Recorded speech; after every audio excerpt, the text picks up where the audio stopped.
¿Qué hay más allá de la muerte? Para la cultura mexica, esta no era una pregunta sobre un cielo o un infierno. No, para ellos era el inicio de una verdadera odisea. Hoy vamos a sumergirnos en el épico viaje al Mictlán, una travesía de 4 años por el inframundo que ponía a prueba el espíritu. Y esta idea, de verdad, es la clave para entenderlo todo.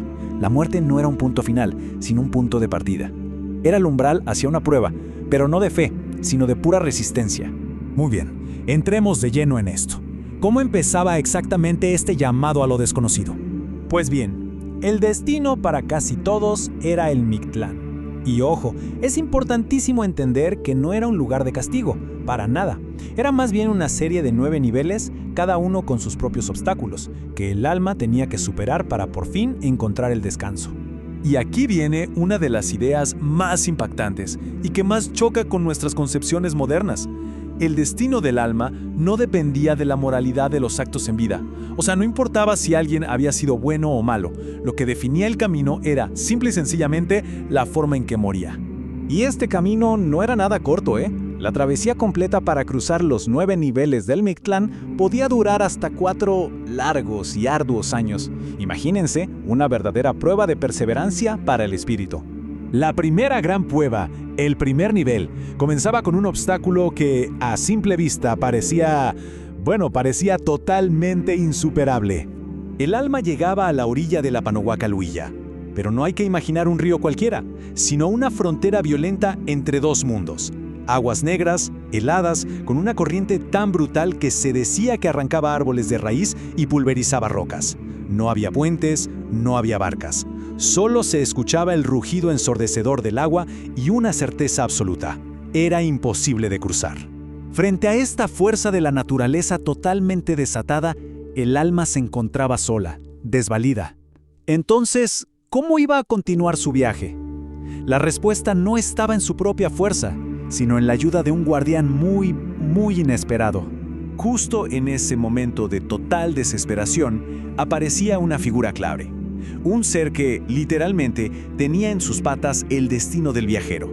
En la orilla de ese río imposible, un Xoloitzcuintle, el perro sin pelo mesoamericano, se acercaba al alma. Pero no era una mascota, era un guía psicopompo, es decir, un ser con un propósito espiritual profundísimo. Su propio nombre nos revela su poder.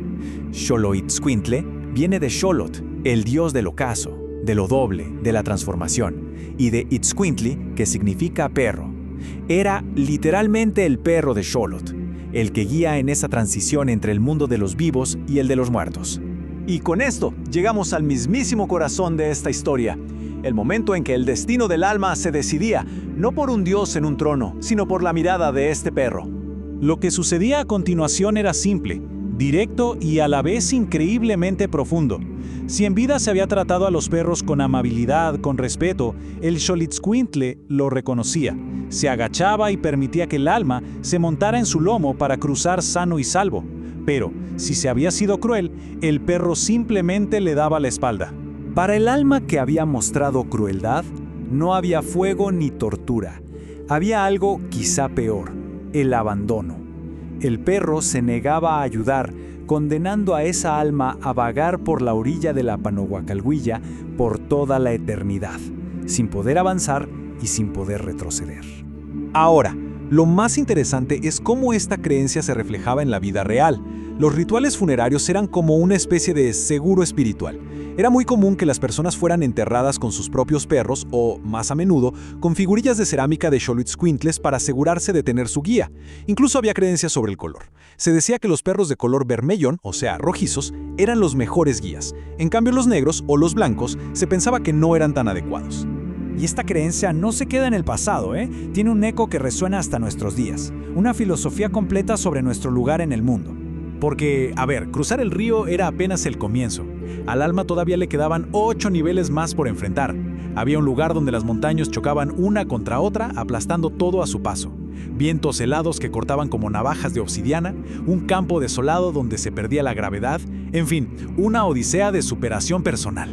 El punto crucial es este: El viaje al Mictlán nos muestra una cosmovisión donde los animales no son seres inferiores, son agentes espirituales activos, capaces de juzgar y de influir directamente en nuestro destino. La prueba no era moral en un sentido de bien contra mal, sino una prueba de equilibrio y respeto con el mundo natural que nos rodea. Y esto nos deja con una reflexión bastante poderosa, ¿no?